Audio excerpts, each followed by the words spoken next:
कुटुंबातील समाजातील निरनिराळ्या व्यक्तीच्या अनन्य कर्तव्यावर प्रकाश टाकतो की त्याने काय करायला पाहिजे, घरामध्ये शांती जर स्थापित करायची आहे हे सूत्र वापरलं पाहिजे.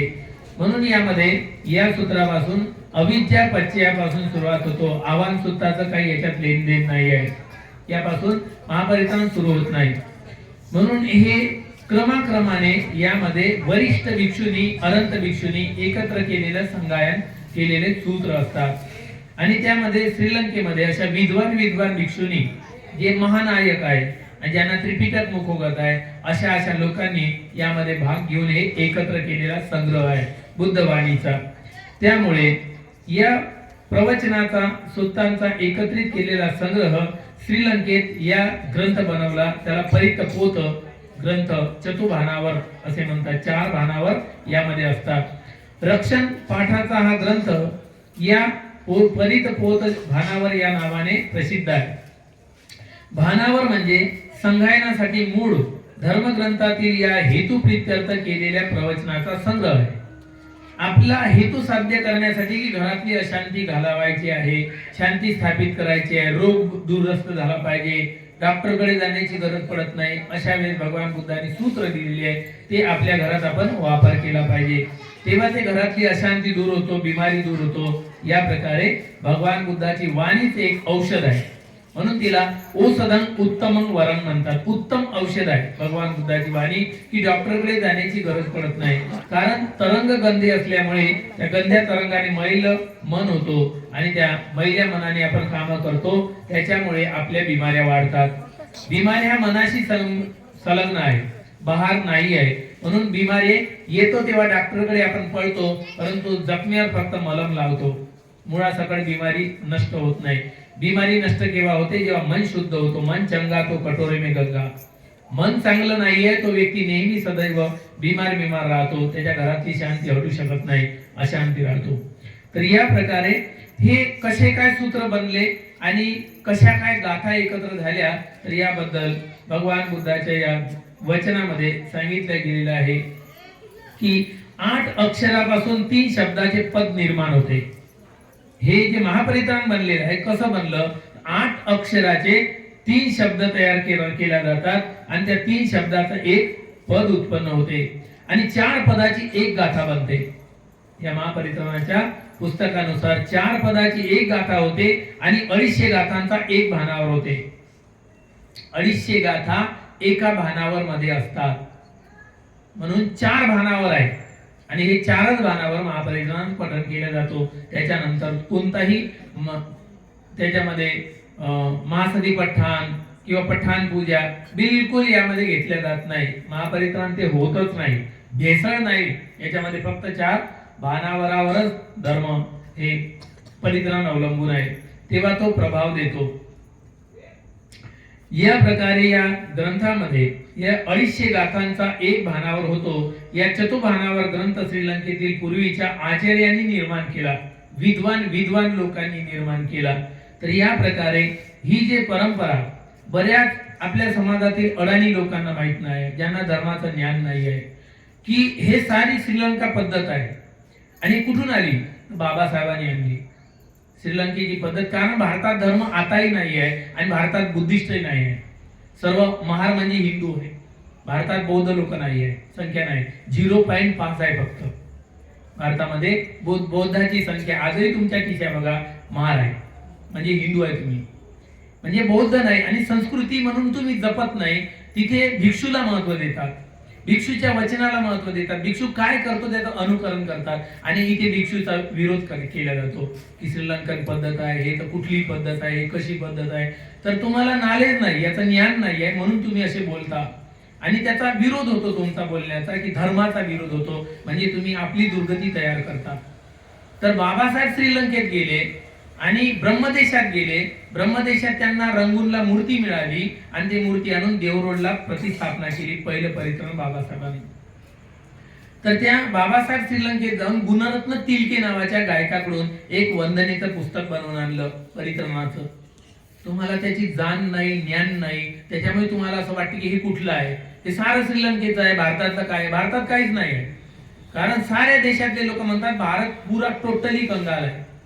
ज्ञानाचा पता नाही आहे, क्रमिक ज्ञानच नाही आहे आणि भिक्षूला मानण्याची मानसिकता नाही आहे आणि तिथे भिक्षूला बुद्ध म्हणतात, बुद्ध म्हणून मानतात, ती पात्रता देतात, त्यांना तो आदर देतात, सन्मान देतात. ही भावना बौद्ध देशात आहे, भारतात नाही. भारतात तर आता तोंडाला ओरडतात, तोंडाला येतात भिक्षूच्या, तू काय सांगतो आम्हाला माहीतच आहे काय सांगतं. तर ही मानसिकता म्हणजे गुलाम, हे लोक हिंदू धर्मीय आहे, त्याच्यामुळे यांच्यामध्ये बौद्ध बुद्धाचा अंशही नाही तत्वाचा, त्याच्यामुळे तोंडाला तोंड. तिथे गौरव करतात, सामने रसन तरी गौरव करतात.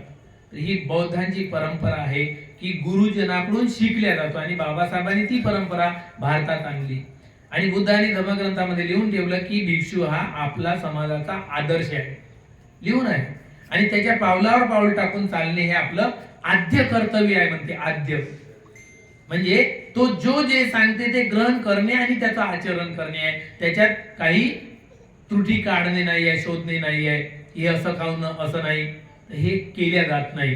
तर त्याला म्हणतात श्रद्धा आणि ते श्रद्धेने बुद्धाची वाणी भिक्षूकडूनच ऐकतात, कोणत्याच गृहस्थाकडून ऐकत नाही आणि गृहस्थ हे धर्म रुजवू शकत नाही, कारण गृहस्थाच्या मागे संसार असल्या कारणाने. म्हणून गुरुजनाचा मान सन्मान इथे भारतात होत नाही, त्यामुळे धम्म टिकून राहत नाही आणि म्हणून भारतात धम्म नाहीच्या बरोबर आहे. ना भिक्षूला बौद्ध देशातले लोक आदर देत ना, कारण याच देशातले लोक आदर देत नाही, म्हणून बौद्ध देशातले लोक म्हणतात की भिक्षू भी वैसे आहे, जैसे लोग आहे तर वैसे भिक्षू आहे.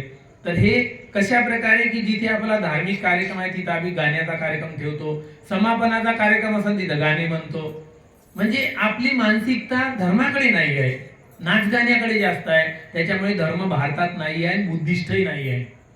त्याच्यामुळे आपल्याला वाटते की हे सारा श्रीलंकेत आहे, श्रीलंकेतूनच शिका तुम्ही, भारतातून काही शिकू नका. काय भारतात आहेच काय तुमच्या घरी? घरात संस्कार नाही, तुमचं पोरग विहारात येत नाही, तुमच्या घरचा व्यक्ती विहारात येत नाही, तुमच्या घरात आहे तरी काय?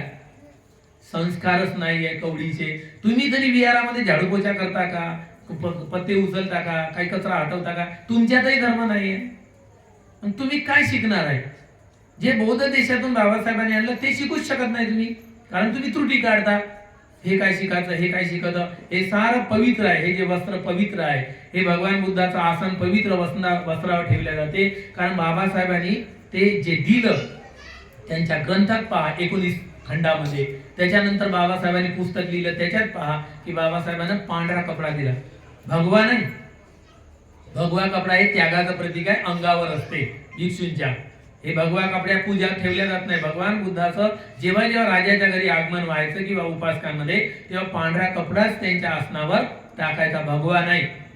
भगवा हे त्यागाचं प्रतीक आहे, पूजेचं प्रतीक नाही आहे, शुद्धतेचं प्रतीक नाही आहे, पवित्रतेचं प्रतीक नाही आहे, फक्त त्यागाचं प्रतीक आहे. म्हणून बुद्धाला पवित्रतेच्या पुंडरीक म्हणतात. पुंडरीक म्हणजे पांढरं कमळ, निर्मळ कमळ. कमळ कसं असते, किचडमध्ये निघते पण एकही डाग त्याला किचडचा लागत नाही, इतकं निष्कलंकित आहे ते कमळ, तो कलर पांढरा कलर. म्हणून ही निष्कलंकित वस्त्र वापरले जाते भगवान बुद्धाच्या आसनासाठी, भिक्षूच्या आसनासाठी. इथून सुरुवात आहे पवित्रतेची आणि पवित्रतेला धारण केल्या जाते. म्हणून या प्रकारे बौद्ध देशामध्ये ही परंपरा टिकून आहे आणि ती बाबासाहेबांनी इथे आणली भारतात. आणि पहिला परित्राण कुठे घेतला? देहू रोडला. आणि दुसरा परित्राण कुठे घेतला? श्याम हॉटेलमध्ये नागपूरच्या 13 ऑक्टोबरला. याचा अभ्यास तुम्हाला नसल्या कारणाने आहे भारतातलं सारं बाहेर गेलेलं, पण भारतात पुन्हा येऊन राहिलं तर तुम्हाला वाटते हे कुठलं आणलं, हे कुठचं तुम्ही ग्रंथ करत आहे, हे तर सारं श्रीलंकेतच आहे. मग तुमच्या भारतातलं काय आहे तुम्हालाच माहित नाही ना, तुमच्या घरात काय आहे. म्हणून तुम्हाला नवीन नवीन वाटते. म्हणून धम्म हा नवा नवा म्हणतात. नवा आहे का धम्म? नाही.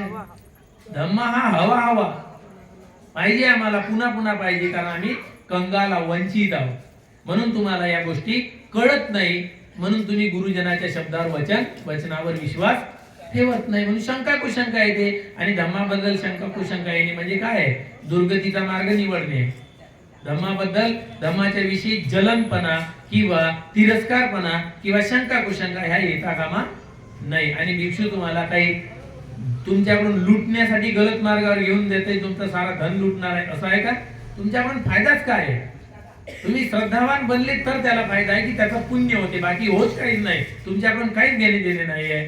पण तिथे मात्र श्रद्धा भिक्षूवरच आहे बौद्ध देशात, म्हणून धम्म आजही टिकून आहे. आणि इथे अजिबात तुमची श्रद्धा नसल्या कारणाने तुमच्या घरातही धम्म दिसत नाही, कारण पोरं बाळही तुमचं ऐकत नाही, विहाराशी संबंध नाही, विहारात येत नाही. याचं कारण काय? धम्म कवडीचाही नाही, तुमच्या मुलांमध्ये धम्म नसल्या कारणाने विहाराची ओढ नाही आहे, बुद्धतेच्यासाठी प्रतिबिंब श्रद्धेसाठी स्थान नाही आहे. हे कारण आहे की तुमच्या घरात धर्म दिसत नाही. तुम्ही किती विहारात येण्यासाठी प्रयत्न केला ना आले तरी तुमच्यात धर्म दिसत नाही. जोपर्यंत तुम्ही विहाराची साफसुथरेपणा ठेवत नाही तोपर्यंत तुमच्यातही धर्म नाही.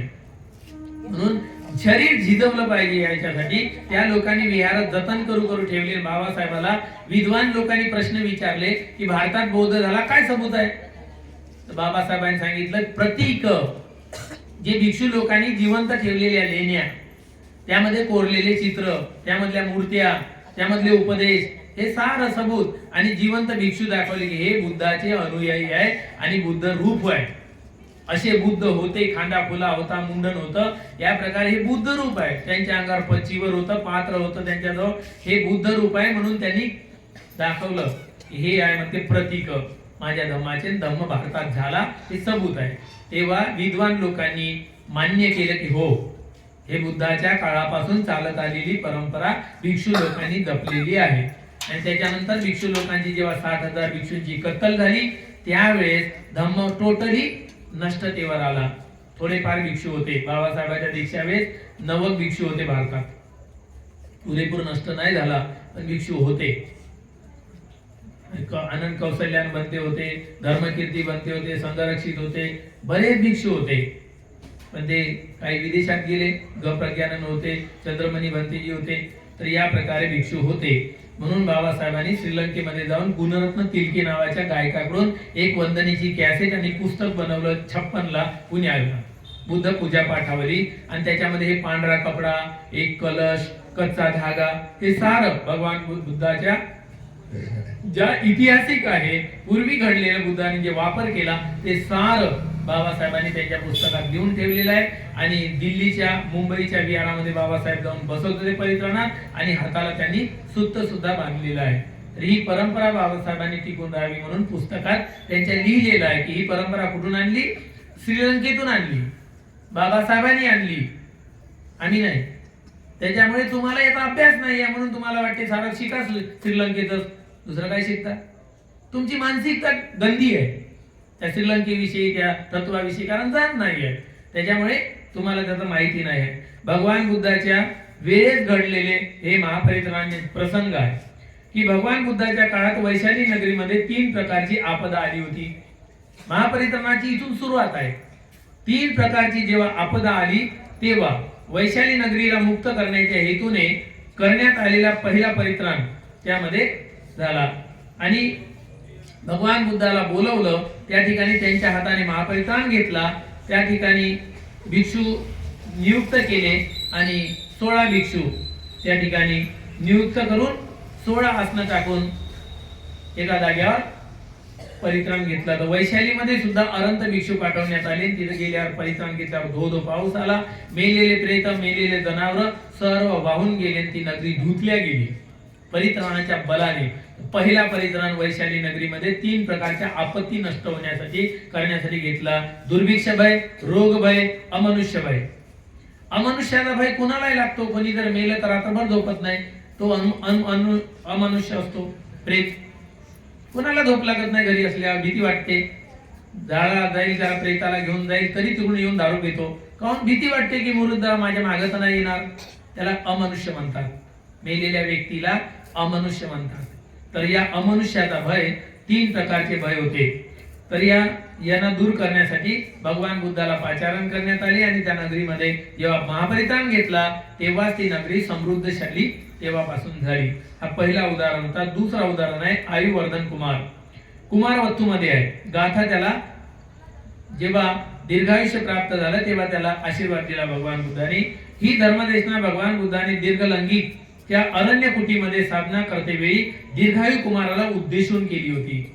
हा उपदेश आयुवृद्धीचा उपाय आहे. याच्यामध्ये 7 दिवसात मरणारा पोरगा 120 वर्षापर्यंत जीवन जगला तर साधी गोष्ट नाही, महापरित्राणाच्याच बलाने जगला. फक्त त्याला कुठे जायला लागलं डॉक्टरकडे कुठे. तर त्याचं कारण असं घडलं की आयुर्वृद्धीचा उपाय दीर्घलंगिक नगरामध्ये राहणारे 2 ब्राह्मण होते. 2 ब्राह्मण तीर्थिक तीर्थिक होते म्हणजे जैन. ते प्रवज्याने प्रवजित झाले आणि त्याने 48 वर्ष तपश्चर्या केली. 2 ब्राह्मणाने प्रवजित होऊन जंगलामध्ये जाऊन 48 वर्ष तपश्चर्या केली आणि त्या ठिकाणी तपश्चर्या केल्यानंतर त्यामधला एक त्याच्या एकाच्या 48 वर्षाच्या नंतर तप केल्यानंतर संन्यास केल्यानंतर त्याच्या मनात भावना आली, अरे मी संन्यासी बनलो, माझ्या घरी तर कोणी नाही, पण माझं तर सारं कुळ नष्ट होऊन जाणार. मी जर संन्यासीत राहिलो तर मला कोणीतरी कुळाचा दीपक पाहिजे, माझं कुळ चालवणारा. ही संन्यासाच्या मनात भावना आली. 48 वर्ष तप केल्यानंतर तेव्हा त्याला वाटलं की माझं कुळ नष्ट होणे योग्य नाही, म्हणून मला पुन्हा गृहस्थ बनायला पाहिजे, मला गृहस्थ बनून घरी जायला पाहिजे. म्हणून त्याने विचार केला आणि आपल्या मित्राला म्हणतो की मित्रा, मी इथे राहू शकत नाही, माझं मन लागत नाही आहे, माझं कुळ नष्ट होऊन जाणार, माझ्या कुळात कोणीही नाही, आता समाप्त होणार, म्हणून मला वारसदार कोणीतरी कुळाचा तयार करावा लागेल. असं म्हणून तो त्या मित्राला, संन्यासी मित्राला सोडून तो आपलं तप दुसऱ्याला विकलं. त्यानं 48 वर्ष केलेलं तप त्याने विकून टाकले एका धनालय. त्याच्यामध्ये त्या तपामध्ये 100 गायी, 1000 काळशापण, सोन्याच्या मोहरा, 1000 शिक्के हे आणले आणि त्याने एक मुलगी बघून लग्न केलं. लग्न केल्यानंतर तो थोड्या दिवसानंतर त्याच्या पत्नीला एक पुत्र झाला आणि पुत्र झाल्यानंतर त्या गावात राहू लागला. त्या मित्राला सोडून दिलं. काही वर्षानंतर जेव्हा त्याला पुत्र झाला तेव्हा त्या वेळेस त्याचा मित्र जो संन्यासी होता तो गावाच्या जवळ चारिका करत करत पुन्हा त्या नगरामध्ये आला आणि प्रथम त्या नगरामध्ये आल्यानंतर त्याने दुसरा जो होता जो लग्न करणारा, त्याला माहित झालं की माझा मित्र इथे गावाच्या जवळ आलेला आहे जो संन्यासी आहे, म्हणून त्याने आपल्या पुत्राला आणि पत्नीला घेतलं सोबत आणि त्याच्याकडे आशीर्वाद घ्यायला गेला संन्याशाकडे. आणि माता पुत्र ते घेऊन सोबत घेऊन गेला आणि त्याला प्रणाम केला. मुलगा लहान होता, त्याला वंदन केलं पतीने आणि मुलाला जेव्हा वंदन करायला लावलं तेव्हा त्याने मौन धारण केलं. त्याला विचारलं की मौन धारण करण्याचा काय कारण आहे, तर तो म्हणाला मी याला आशीर्वाद देऊ शकत नाही. त्याला कारण विचारलं की कारण काय आहे, की हा दीर्घायू नाही आहे, हा 7 दिवसात मरणार आहे, याचा मृत्यू होणार आहे, त्याच्यामुळे याचं आयुष्य जेव्हा नाही तर मी याला आशीर्वाद काय देऊ, म्हणून त्याने मौन धारण केलं. ते रडू लागले, आक्रोश करू लागले की एवढं मोठं संकट आलं माझ्या मुलावर, काही उपाय तर असेल. तो म्हणतो उपाय माझ्याजवळ नाही, मला माहित नाही, परंतु माझा पुत्र वाचण्याचं काही प्रमाण तर काही तर कारण तर असेल, वाचण्यासाठी काही तर उपाय तर असेल, असं म्हणून त्याने विचारलं. तेव्हा त्याने सांगितलं त्या संन्याशाने की माझ्याजवळ तर उपाय नाही आहे, परंतु एक त्याला दीर्घायू देण्यासाठी जर तुम्हाला असं वाटत असेल तर तुम्ही भगवान बुद्ध राहतात त्या ठिकाणी तुम्ही जा आणि भगवान बुद्धाला याचं कारण विचारा की माझा मुलगा दीर्घायू जीवन जगला पाहिजे, तर याच्यावर विघ्न कसं दूर होईल. म्हणून त्याचं विघ्न हटण्यासाठी त्या ब्राह्मणाने जसं सांगितलं त्या संन्याशाने तसंच तो भगवान बुद्धाकडे एक दिवस की त्याला विचारलं की किती दिवस जिवंत राहणार आहे हा पोरगा, म्हणजे 7 दिवस. तर 7 दिवस जिवंत राहणार आहे, म्हणून त्याला 7 दिवसाच्या पहिलेच तो आपल्या मुलाला घेऊन भगवान बुद्धाकडे गेला आणि भगवान बुद्धाला वंदन केल्यावर भगवान बुद्ध सुद्धा मौन राहिले. दोघाला आशीर्वाद दिला आणि मुलाला दिला नाही. तेव्हाही त्याने तो प्रश्न केला की माझ्या मुलाला आशीर्वाद का देत नाही, तर भगवान बुद्ध म्हणायला लागले की याचं जीवन क्षणिक आहे, थोड्या दिवसाचा आहे, 7 दिवसाचा आहे, हा 7 दिवसात मरणार, त्याचा मृत्यू होणार. तेव्हा भगवान बुद्धाला त्याने याचना केली की काही उपाय आहे का. त्यांच्याजवळ त्याने सर्व हकीकत सांगितली की मी भगवान बुद्ध जात नव्हता भगवान बुद्धाकडे, कारण की त्यानं तप विकलं होतं. संन्यासी असताना त्याने तप विकलं, म्हणून भगवान बुद्धाकडे जाण्यासाठी तो मनाई करत होता की नाही भगवान बुद्ध मला ओळखेल, भगवान बुद्ध मला बोलेल की तप विकलं तू काय लग्न केलं काय बोलेल, म्हणून त्याला भीती वाटत होती. पण त्यांना त्या संन्याशाने सांगितलं बघ तुझा प्रश्न आहे, तुला जायचं असेल, पोराला वाचवायचं असेल तर तुला जावंच लागेल आणि पोराला मरू द्यायचं असेल तर तू नको जाऊ. तर त्याला पोराच्याच जीवासाठी त्याला भगवान बुद्धाकडे जावं लागलं आणि भगवान बुद्धाने ते सार ओळखलं आल्याबरोबर आणि भगवान बुद्धाला त्याने वंदन केल्यावर विचारलं की भगवान बुद्ध मौन राहिले. तेव्हा त्यांनी विचारलं की कसा काय माझ्या मुलावर जे आपत्ती आहे तर याचा काही उपाय आहे का. भगवान बुद्धाला पूर्ण वंदन केल्यानंतर पूर्ण घटना ऐकवली आणि त्याचं निराकरण करण्यासाठी त्याने सर्व तत्वज्ञान ज्ञानाचे कारण भगवान बुद्धाजवळ आहे, त्याच्यामुळे उपाय सुद्धा भगवान बुद्धाजवळ होता. तर त्याने विचारलं की यावर काही उपाय आहे की नाही, निराकरण होऊ शकते की नाही. तर भगवान बुद्ध म्हणतात आहे, कारण याचा उपाय त्याने संन्याशाने सांगितला नाही की यावर उपाय काय आहे. तर भगवान बुद्धाला विचारल्यावर भगवान बुद्धांनी त्याचा उपाय सांगितला की तू एक काम कर, तुझ्या घराच्या अंगणामध्ये तू एक मंडप टाक आणि मंडप सजव आणि त्या ठिकाणी मंडप सजवून त्याच्या मधामध्ये एक पीठासन लाव, एक आसन लाव आणि आसन लावून त्यावर चारही बाजूने 16 आसनं अंतर, 16 आसनं टाक तुझ्या अंगणामध्ये. जो मंच असा बनव, स्टेज बनव आणि त्याच्यावर 16 आसनं टाक. 16 आसनावर माझे शिष्य येऊन बसतील आणि 7 दिवसापर्यंत निरंतर अखंड न खंडित होता महापरित्राण पाठ करेल. आणि या तऱ्हेने त्याला महापरित्राण पाठ केला 6 दिवसापर्यंत. भगवान बुद्ध नव्हते, फक्त शिष्य होते 6 दिवसापर्यंत. 7व्या दिवशी जो त्याच्या मुलाचं वरचं विघ्न हटायचं होतं, 7व्या दिवशी त्या ठिकाणी अवरुद्धक नावाचा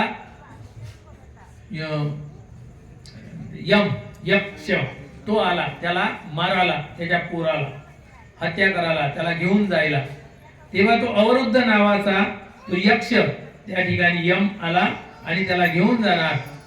तर तो सर्व घेरा टाकलेला होता पूर्ण लोकांचा की अनंत बनते, त्याच्यानंतर अनागामी, सकृदागामी, श्रोतापन्न असे आणि नंतर शेवटी अष्टशीलवाल्या उपासिका, त्याच्यानंतर माग पंचशीलवाल्या. एवढा घेरा तोडून पंचशीलवाल्याला तो हटवू शकत होता पण अष्टशीलवाल्याला हात लावू शकत नव्हता. असं करत कोणालाही दूर दूर करत जाऊ शकत नव्हता. अष्टशीलवाल्यालाही विचलित केलं असतं त्याने, पण पुढे चालून श्रोतापन्न, सकृदागामी, अनागामी लोक होते, हटवू शकत नव्हता. तो विचार करत बसला. भगवान बुद्ध आले रात्रीच्या वेळेला आणि भगवान बुद्धाने आपल्या त्या मुलाला समोर बसवलं. त्याला भगवान बुद्धाकडे पाहता पाहता त्याचं श्रद्धास्थान वाढत गेलं, त्याचं श्रद्धा वाढत गेली आणि चित्तामध्ये पुण्यकर्म जागृत होत गेलं.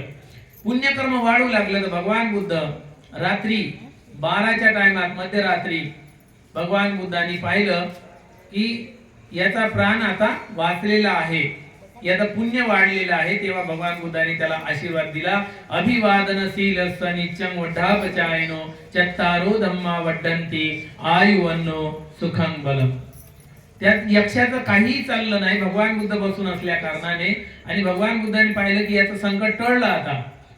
परंतु मनुष्याला मरण जेव्हा येते तर वाचला कसा, वाचतो कसा? मरण जेव्हा आल्यावर कोणी वाचत नाही, तो वाचला कसा? त्याचे कारण सांगितले भगवान बुद्धांनी. 2 मरणाचे कार्य आहेत. 2 कारणाने मरण येतो. एक तर 3 कारण आहे. पुण्य कर्माचा क्षय झाला तर मरण येते, कोणी वाचत नाही, पहिलं कारण आहे.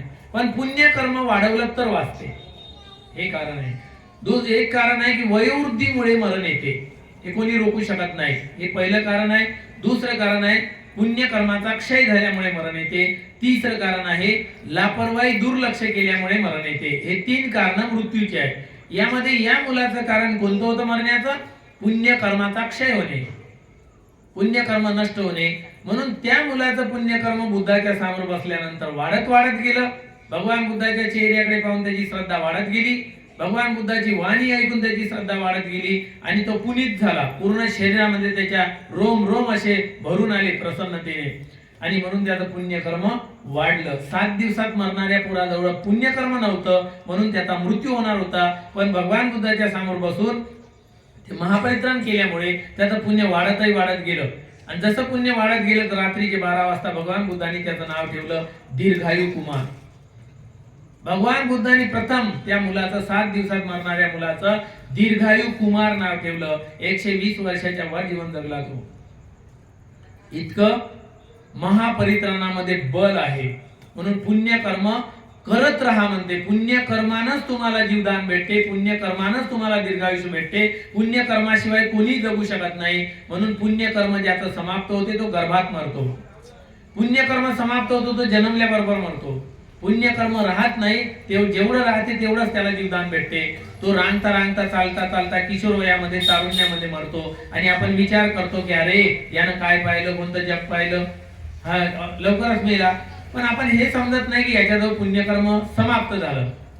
म्हणून पुण्यकर्म करत राहा, पाप कर्माचा त्याग करा, आपल्या मनाला सदैव निर्मळ करत राहा, हे सांगितलं गेलेलं आहे.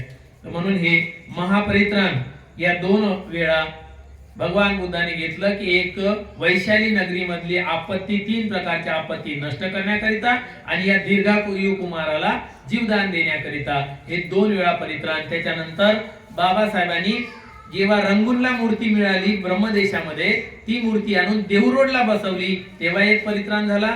आणि जेव्हा बाबासाहेबांनी विजयादशमीच्या दिवशी दीक्षा घ्यायची होती, त्याच्या पहिल्या दिवशी 13 तारखेला श्याम हॉटेलमध्ये एक परित्राण झाला. 7 भिक्षूंकडून बाबासाहेबांनी परित्राण घेतला. आणि म्हणून ही परंपरा श्रीलंकेतून बाबासाहेबांनी आणली, दुसऱ्याने कोणी आणली नाही. बाबासाहेबांनी श्रीलंकेत आणली. हे तुम्हाला अभ्यास याचा नसल्या कारणाने तुम्हाला वाटते की हे कुठलं आणलं, ते कुठलं आहे, असं भगवा कपडा का ठेवत नाही, पाणी का ठेवतात, लोटा का ठेवतात, हे मूर्ख लोकांची काम आहे, ज्यांना याचं ज्ञान नाही आहे कवडीचं. म्हणून मूर्ख लोक बाबासाहेबांनी जे दिलेले संस्कार तोडण्याचे प्रयत्न करतात. नाही लोटा नाही ठेवायचा, नाही पाणी नाही ठेवायचं, नाही धागा नाही ठेवायचा, हे बाबासाहेबांच्या विरोधात काम करून राहिले आणि आपलं मनातलं लावून राहिले की नाही हे आनंद बाबासाहेबांनी सांगितलं. बाबासाहेबांनी सांगितलंच नाही. बाबासाहेबांना तो उलट लिहून ठेवलं 19 नंबरच्या भाषण खंडामध्ये आणि बुद्ध पूजा पाठावली या पुस्तिकामध्ये. बाबासाहेबांनी पूर्ण पूजेला लागणारं साहित्य, त्या पांढरा कपडा, पांढरा धागा, कच्चा धागा, त्याच्यानंतर मडकं, हे सारं लिहून ठेवलेलं आहे.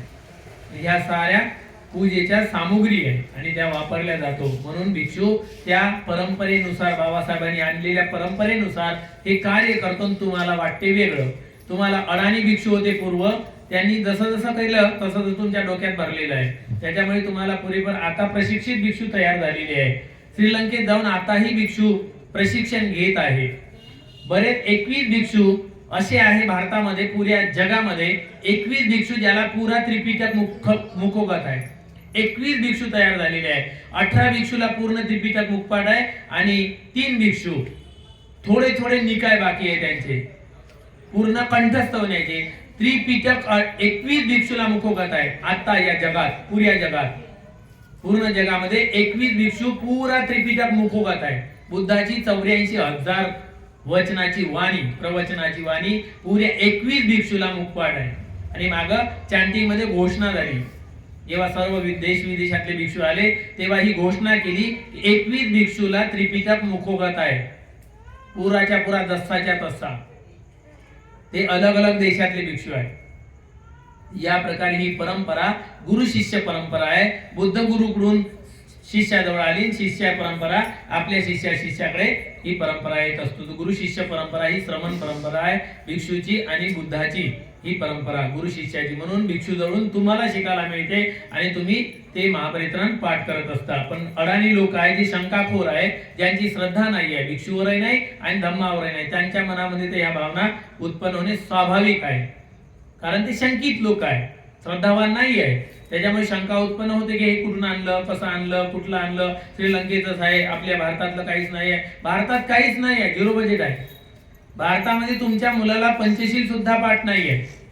अर्थासहित जर त्याला विचारलं काय बा पंचशील सांग, पंचशील सुद्धा येत नाही, तर भारतात काय आहे? भारत कंगाल आहे. पुढे धम्माचा गाळा नेणारी जवान पिढी उत्पन्न होणारच नाही. आता कोणी भिक्षू बनायला तयार नाही. जेवढे भिक्षू तुम्हाला डोळ्यानं पाहता येते तेवढेच दिसणार आहे. याच्या पलीकडे भिक्षू समाप्त झाले म्हणजे भिक्षू खतम. आणि बाबासाहेब म्हणतात ज्या धर्माचा धर्मगुरू राहणार नाही तो धर्म निस्ता नाबूद होऊन जाणार. 18व्या खंडातल्या 3ऱ्या भागात भाषण खंडामध्ये बाबासाहेब म्हणतात धर्म नेस्ता नाबूद होऊन जाणार आहे. भिक्षू संपला, तुमची सुरक्षा संपली. भिक्षूला कापण्यात आले. याचं कारण काय आहे? बाबासाहेब म्हणतात भिक्षूला धर्माचा प्रचारक म्हणून सैनिक समजला जात होता म्हणून कापला गेला. हाच धम्म टिकवून ठेवणारा आहे. म्हणून क्रांती प्रतिक्रांती या ग्रंथामध्ये वाचा बौद्ध धर्माच्या रासाची कारणे. भिक्षू संपला, धर्म खतम. आणि धर्म संपला म्हणजे तुमचे जीवन खतम. तुम्ही माणसासारखे राहणार नाही, जनावरांसारखे जीवन जगणार. तर या प्रकारे भगवान बुद्धाची वाणी समाप्त झाली आणि नवीन पिढी काही पाठांतर करायला तयार नाही, विहारात यायला तयार नाही, त्याला पंचशीलही येत नाही दळणगतीचं, त्याला विहारात त्याला नतमस्तक सुद्धा होता येत नाही, वंदन करता येत नाही. आजची पिढी इतकी बिघडलेली आहे, धम्मापासून कोसो दूर चाललेली आहे. तो येणारी पिढी धर्म जिवंत ठेवेल याची गॅरंटी कमी आहे. विहाराच्या आसपास राहतील, इकडे तिकडे राहतील, पण विहारात वंदनीला 3 महिने एकही पोरग पाहिलं नाही. असं वाटलं की या नगरात एकही पोरग जन्मलं नाही, जन्मच झाला नाही एकाही पोराचा, असं वाटलं मला. सर्व स्त्रिया मुली, मुलगाच जन्मला नाही.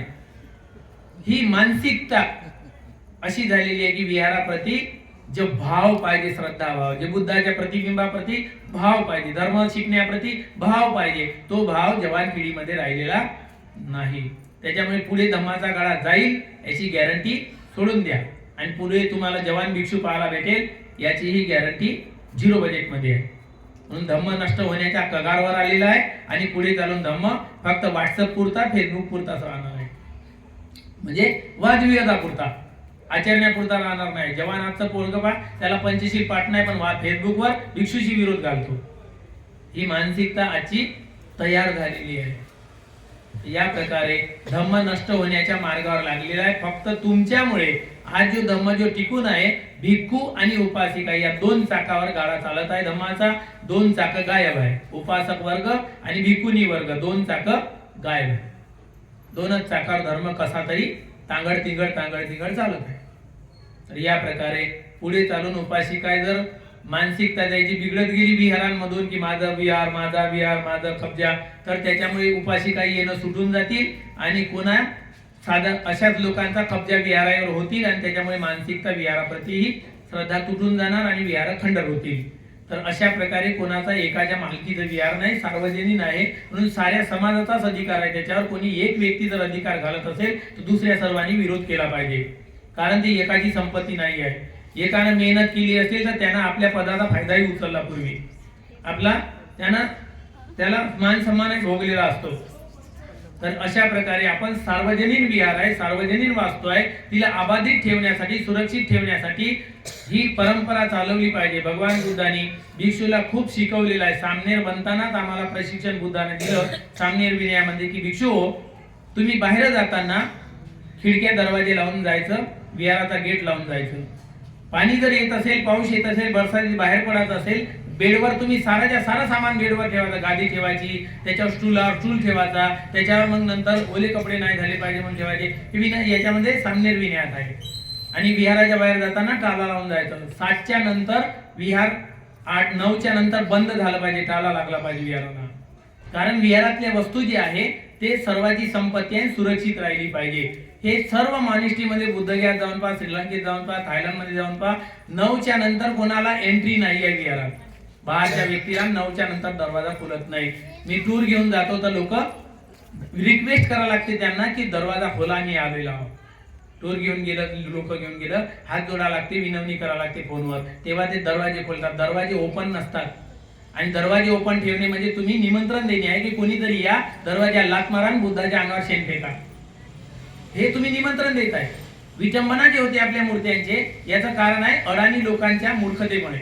दरवाजे खुले ठेवतात आणि कोणही या, कोणही दारू पिऊन ये, कोणही फोनवर बस, कोणही पोरगी आण, कोणही बाई आण, काही कर.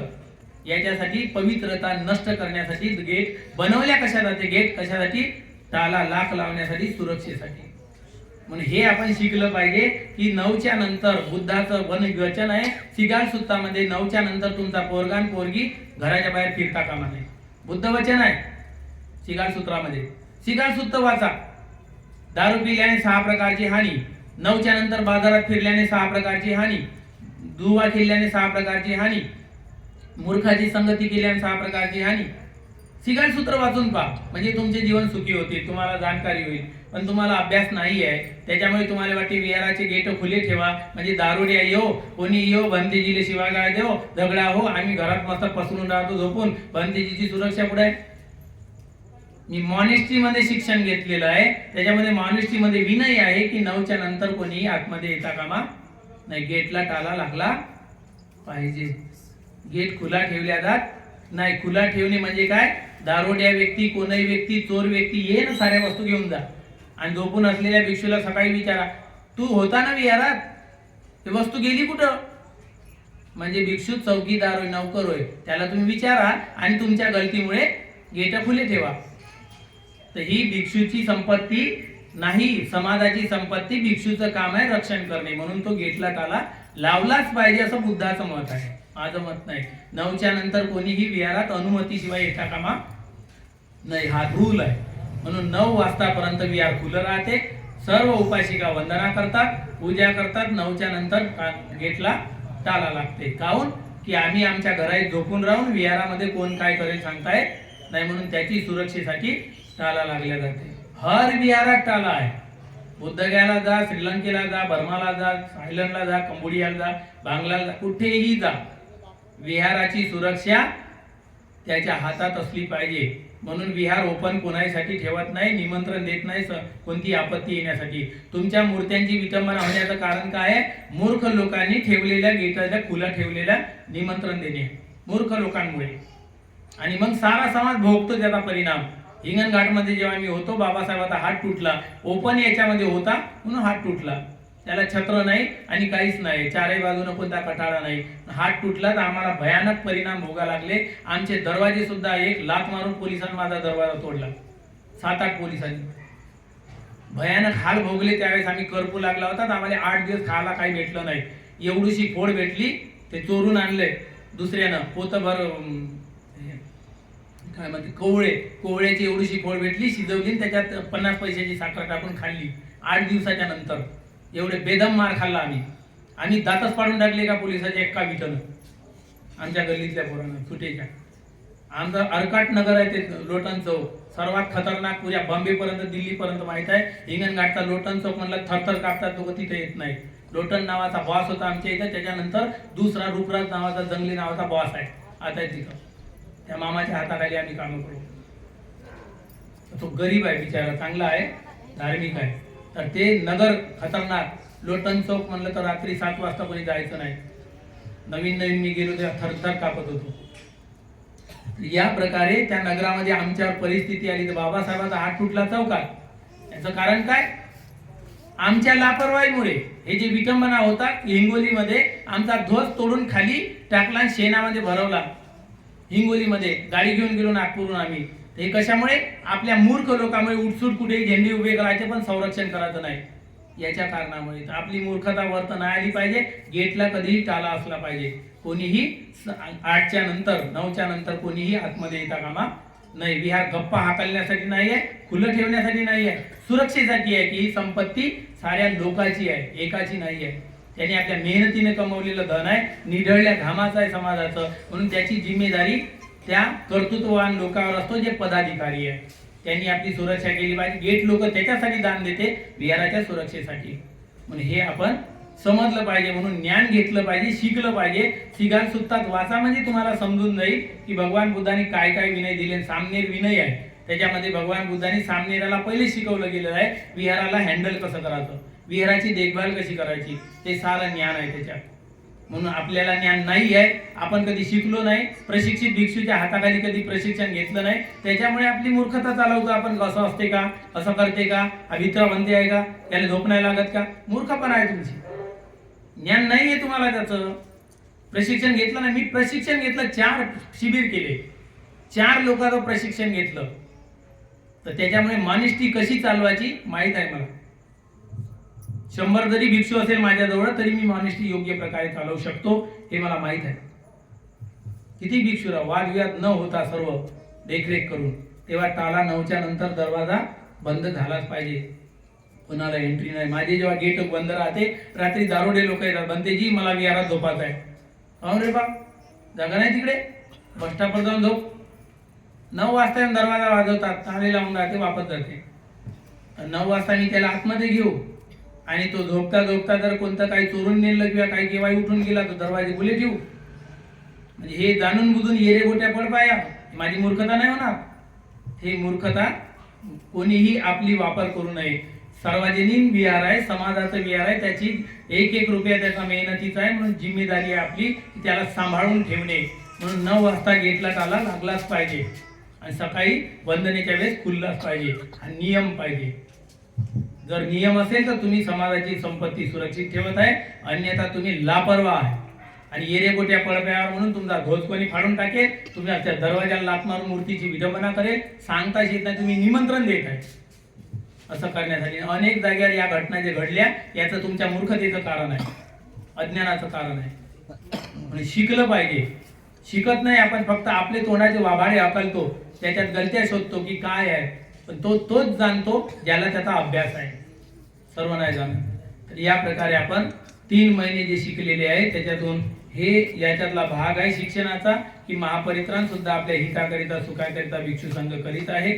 तर या परित्राणाचा तुम्हाला लाभ व्हावा आणि तुमचं कल्याण व्हावं.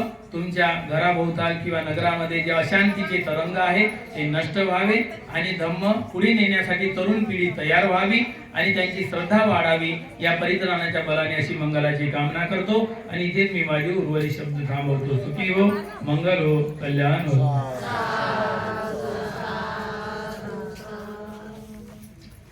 करा याचना.